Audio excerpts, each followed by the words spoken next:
They tell us pleasure is our reward. But what if it's actually a disguise? Maybe the chocolate you crave, the endless scrolling on your phone, that sudden spark of desire, or even that quick laugh are all carefully crafted shadows, quietly masking something deeper, something raw, something painful. Beneath what feels good might just lie what you're trying hardest to avoid. Pleasure whispers comfort, but perhaps it's only there to drown out the silent scream of something primitive, something hidden deep inside each of us. And if we dared to pull back the curtain, to truly see what's behind these moments of fleeting happiness, we might finally understand ourselves in ways we've never imagined. This isn't just another quick tips video. It's a journey carefully structured to unfold in layers, with each insight building upon the last. If you skip or rush ahead, you'll miss the deeper wisdom that ties everything together. By staying through to the end, you'll gain not just a clearer understanding of the people around you, but uncover truths about yourself that you never saw coming.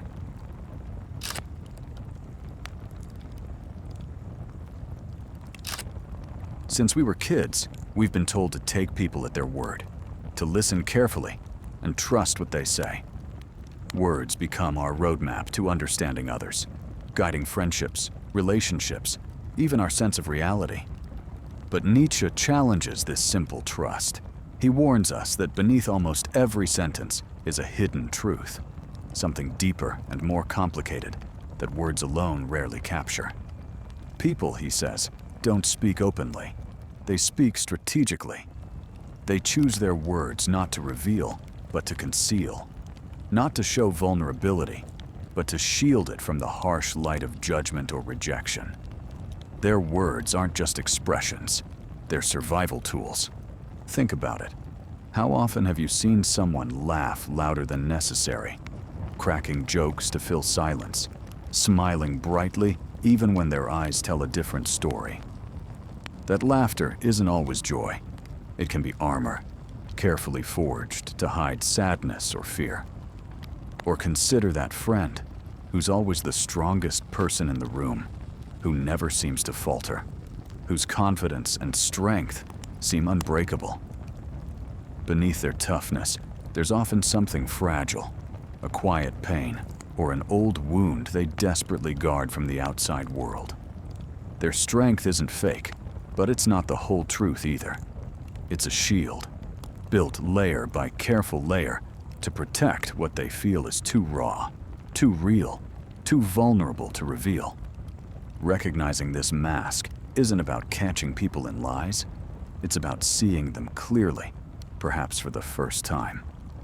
It's about realizing that what we initially perceive as someone's personality might actually be their protection. And when you begin to see people through this lens, relationships become deeper and richer.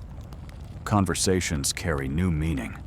You understand the laughter, not just as laughter, but as bravery in the face of hidden sadness. You see the toughness not just as toughness, but as resilience despite silent wounds. Nietzsche invites us into this clarity, not to judge, but to connect. Because once you see the mask, you can start to understand the person behind it.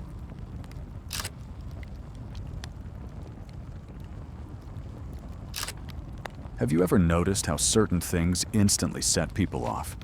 Mention someone's name, a specific behavior, maybe arrogance or dishonesty, and suddenly eyes roll, voices sharpen, and moods shift in a heartbeat. It's like you've touched a nerve.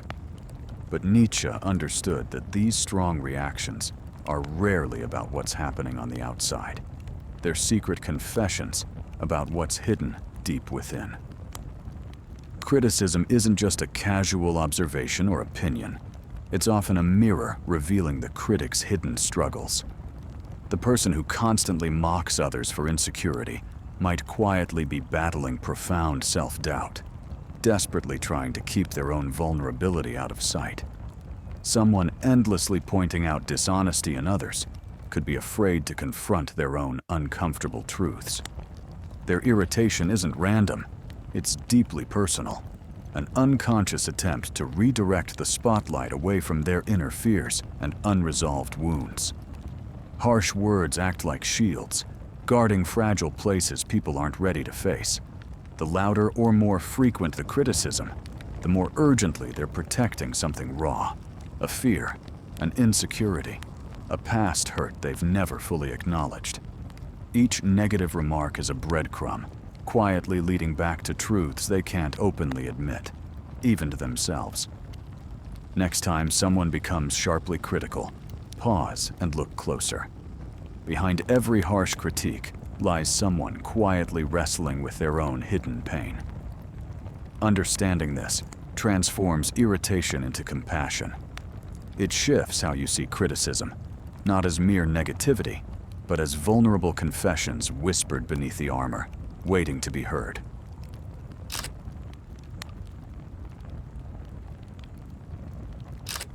We usually think of honesty as something that comes through words. We trust people when they talk openly, when they share freely. But Nietzsche had a different idea. He believed silence often tells us much more than words ever could. Because words are easy to control. We can choose them carefully, rehearse them, shape them into something polished and safe. Silence, though, that's harder to manipulate. Silence slips through the cracks in our armor, revealing what we truly feel beneath the surface. Have you ever asked someone a simple question and watched them suddenly hesitate, their eyes shifting away for just a brief moment? Maybe you touched on something personal, something they weren't expecting. In that tiny pause, that uncomfortable silence, you might have glimpsed their true feelings. Words might come next, smooth and reassuring, but they arrived late. That brief hesitation said everything first. When people avoid a subject, when they shift away from certain topics, or rush to change the subject with forced enthusiasm, they're giving you a clear sign. Something sensitive lives there, something painful, perhaps embarrassing or deeply private. Silence becomes their safety, their retreat. It quietly speaks the truth they can't openly share. This doesn't mean everyone hiding something in silence is being dishonest. Often, they're just trying to protect themselves from exposure. Vulnerability is tough. It takes courage to share the parts of ourselves we'd rather keep hidden. When words falter, it's usually because the risk feels too high, the truth too raw. So next time someone falls silent or pauses a bit too long, pay attention. Notice the quiet, because that silence carries meaning. It says far more than any perfectly prepared speech.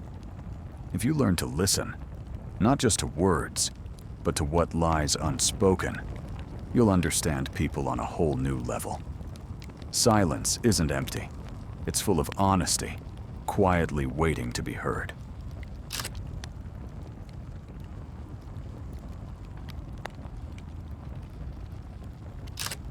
There's something fascinating about people who never stop talking about how good they are. You know the ones, always announcing how honest they are, how selfless, how perfectly moral they claim to be.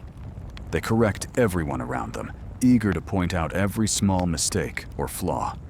On the surface, it looks like they're devoted to goodness. But Nietzsche warns us, when virtue is shouted from the rooftops, it's often hiding something very different underneath. Because true kindness doesn't come with a spotlight. Real compassion doesn't need applause or constant praise. The person who quietly helps someone in need, who shows patience and forgiveness without bragging about it, that's authentic goodness. But those who go out of their way to show the world how virtuous they are often crave something else entirely: control, admiration, superiority. Think about it. Why would someone need everyone to know how pure or righteous they are? Maybe it's because they're afraid of what lies behind their own mask. Maybe they're desperate to be seen as flawless because they secretly fear they're not enough. Or maybe they think the louder they proclaim their goodness, the more they can convince themselves and everyone else that they're worthy of love, respect, and power. Nietzsche understood this as the will to power disguised as morality. It's a subtle game. By placing themselves on a moral pedestal, they gain leverage over others.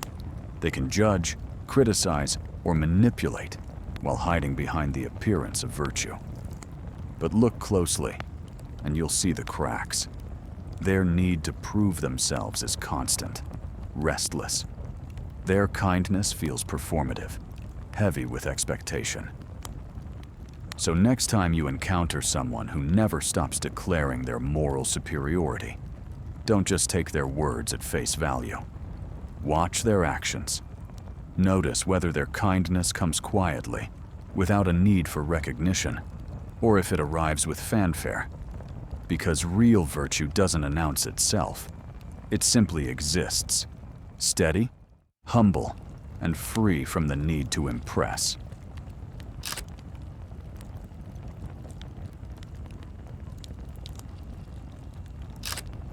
We all know those moments when someone says, "I'm fine," but everything about their tone and body says otherwise. Or when they shrug off something clearly important with a dismissive, "I don't care," even though you can feel the sting behind their words. Nietzsche recognized these as small, everyday examples of a much bigger truth. Before anyone lies to the world, they lie to themselves. These aren't lies meant to trick you or hurt anyone. They're quiet stories people tell themselves to keep going. Life can be heavy. Pain, regret, disappointment. They're hard to face head-on. So the mind creates simple phrases and comforting beliefs to soften the blow. Telling yourself you're over something you haven't processed yet isn't about deceiving others. It's about creating a fragile sense of safety so you can keep functioning in a world that often demands more strength than you feel. Inconsistencies in what people say aren't always a sign of manipulation. They're signs of internal conflict, places where the heart and mind haven't yet aligned. A person saying one thing today and the opposite tomorrow isn't trying to play games. They're caught in a tug of war with their own emotions, trying to convince themselves they're okay when they're not. Understanding this changes everything. You start to hear these contradictions not as red flags of dishonesty, but as quiet signals of someone struggling. It's in these tangled stories that the truth lives, waiting patiently beneath layers of self-protection. Because self-deception isn't evil, it's human. And when you see it for what it is, you gain a window into someone's real fears and wounds. And that's where genuine understanding begins.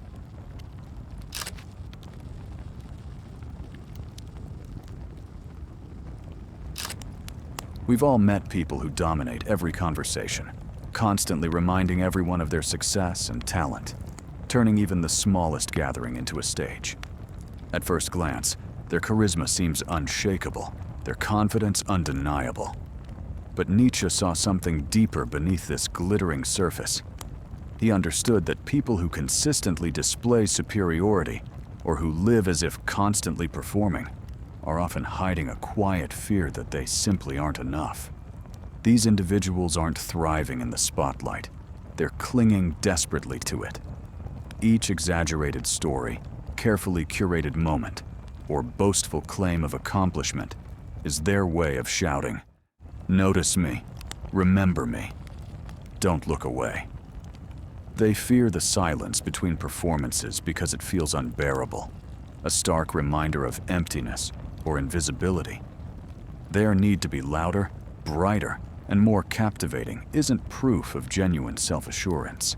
It's evidence of profound vulnerability, an anxiety about disappearing if they ever stop proving their worth. Often, those who chase constant attention were children who once felt unseen, unheard, or undervalued. They learned early that being noticed required performing, becoming whatever drew applause or attention. As adults, this restless pursuit continues as they attempt to fill an old void that never truly healed. True confidence, Nietzsche reminds us, doesn't demand an audience or seek constant validation. It moves quietly, comfortably, and effortlessly through life. Real strength is secure in silence, content without applause, because genuine self-worth doesn't need a spotlight. Recognizing this shifts our perception from annoyance or envy towards compassion. It helps us see that behind the loudest voice and the brightest spotlight often lies a silent cry, a deeply hidden void, longing simply to be filled.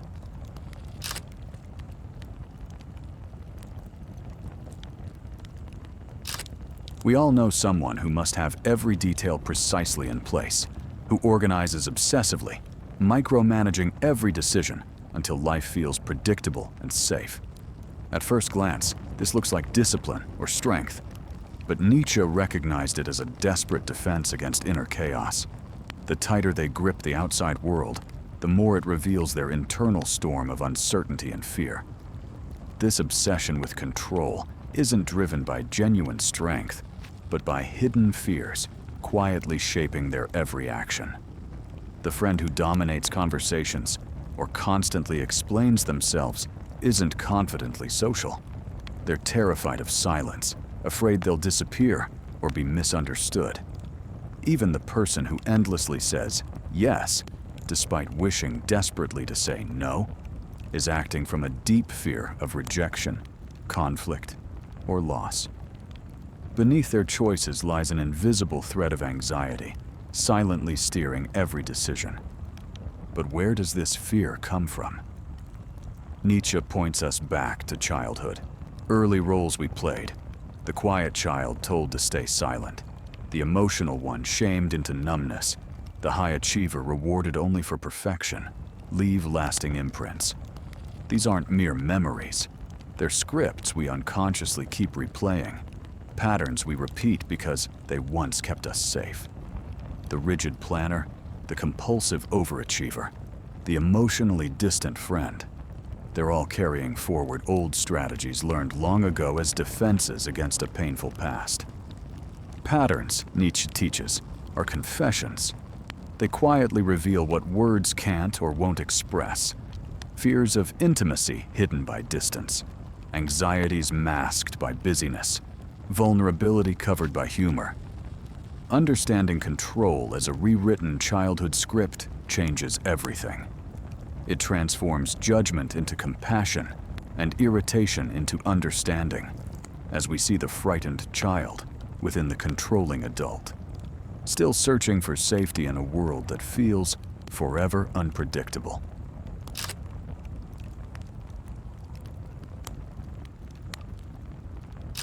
There's a kind of certainty that feels almost too polished, too unshakable, like it's trying a bit too hard to convince everyone of its strength. Nietzsche believed this kind of overconfidence doesn't come from genuine security. It often springs from guilt or shame, tucked away out of sight. The person who always has the final word, who pushes their opinions like they're absolute facts, might be battling regrets they can't forgive themselves for. Each rigid stance becomes a way to keep their own doubts buried. When someone reacts defensively at the slightest challenge, snapping back with rehearsed certainty, they're not necessarily protecting their ideas. They're protecting old wounds.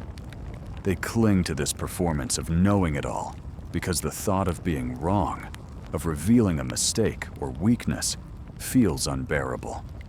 It's easier to act certain than to risk the discomfort of honesty. True peace, Nietzsche reminds us, doesn't need to announce itself or demand agreement. It's quiet, easy, content to let others have their views without needing to control or correct. When someone's confidence feels forced, when it leans on arrogance or becomes brittle under pressure, it's a sign to look past the act. Because beneath the certainty, there's often a storm of insecurity, a heart that's still wrestling with guilt it doesn't know how to release.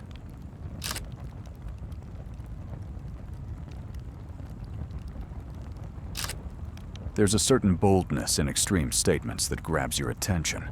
Someone loudly proclaiming, "I don't care what anyone thinks," or insisting, "I'm always happy," seems almost untouchable at first.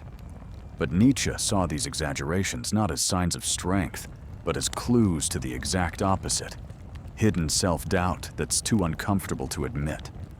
When someone shouts that they're unaffected, they're often trying to silence a quiet voice inside them that desperately wants approval or fears judgment.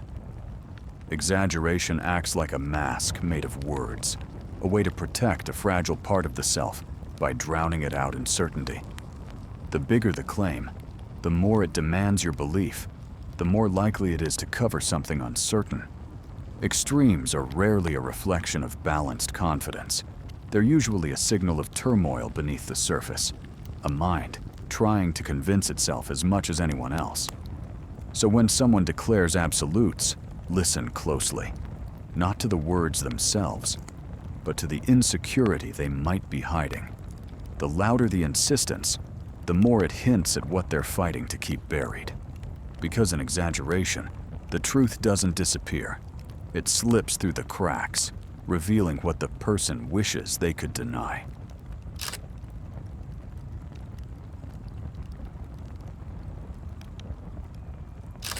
People like to think their opinions come from careful reasoning, shaped by evidence and experience. But Nietzsche saw through that comforting idea.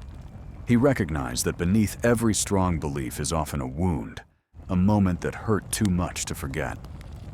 Someone who declares, "Love isn't real," might sound like they're stating a cold, rational truth. But what they're really doing is protecting themselves from the memory of betrayal or loss. The words feel logical, but they're built on the need to never feel that same pain again. Beliefs can become armor, carefully constructed from old scars.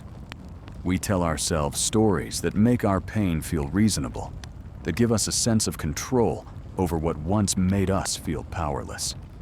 The logic we use is often just a disguise to keep fear and sadness hidden behind something that sounds strong and certain. It's a defense that says, if I can explain it, I don't have to feel it.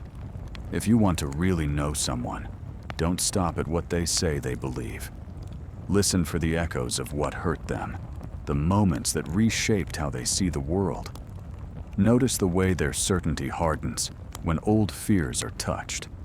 Because it's not the facts they share that reveal who they are, but the pain they're trying to keep at bay.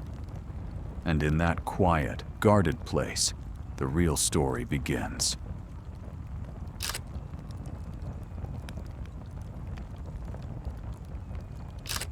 There's a quiet kind of strength that doesn't shout, doesn't demand, doesn't need to prove itself by overpowering others.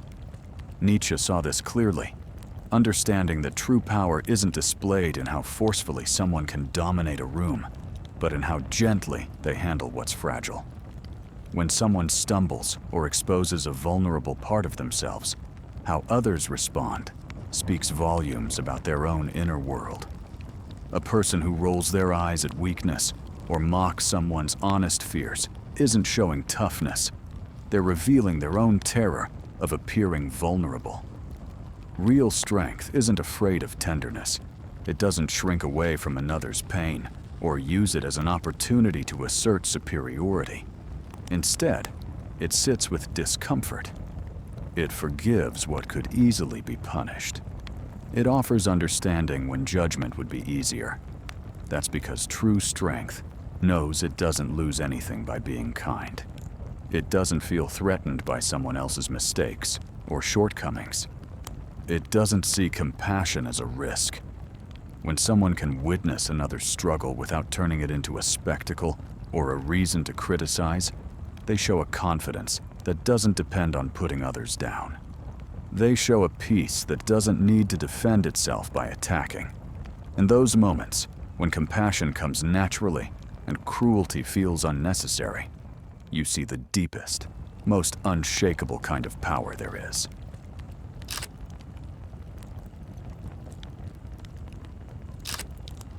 There's something almost electric in the way some people go after others, who seem happy, successful, or unbothered by the world. The snide comments, the subtle digs, the loud rants about how someone thinks they're better than everyone else. On the surface, it looks like pure dislike, a personal vendetta without deeper meaning. But Nietzsche recognized that these sharp words often have less to do with genuine hatred and more to do with envy quietly working in the shadows. When someone mocks a person who dares to stand out, who's free enough to take risks or confident enough to be themselves, it can be a sign they're aching for the same freedom, but feel they'll never have it. The barbed jokes, the rolling eyes, the harsh judgments, they're all ways to protect a fragile sense of self that can't bear to see someone else embody what they secretly long for. Envy rarely announces itself directly. It slips into conversations as criticism. It dresses up as moral superiority. It pretends to be concern or honesty. But underneath, it's a simple, painful wish. To have what the other person has. To live with the same boldness or ease. To shine without fear. Attacks become a defense against feeling inadequate. A way to push away what feels unattainable. Understanding this doesn't excuse the cruelty, but it can reveal the unspoken desperation behind it. And in seeing the envy for what it is, you can free yourself from the sting of those attacks, knowing they're less about you and more about a longing the other person hasn't learned to face. Take a moment now to let these insights sink in. Each truth we explored wasn't just about understanding others. It was an invitation to look inward, to see the patterns you've carried and the stories you've lived without even realizing it. Nietzsche believed the clearer we see the masks around us, the more we awaken to the masks we wear ourselves. This isn't where the journey ends. It's where a new way of seeing begins, one that brings compassion instead of judgment. If this spoke to you, I'd love to hear your voice. Drop a comment below with the words, "I see the mask," if you felt a shift while watching. Keep exploring by choosing one of the videos on your screen now. And thank you for being a part of Mosaic Mind.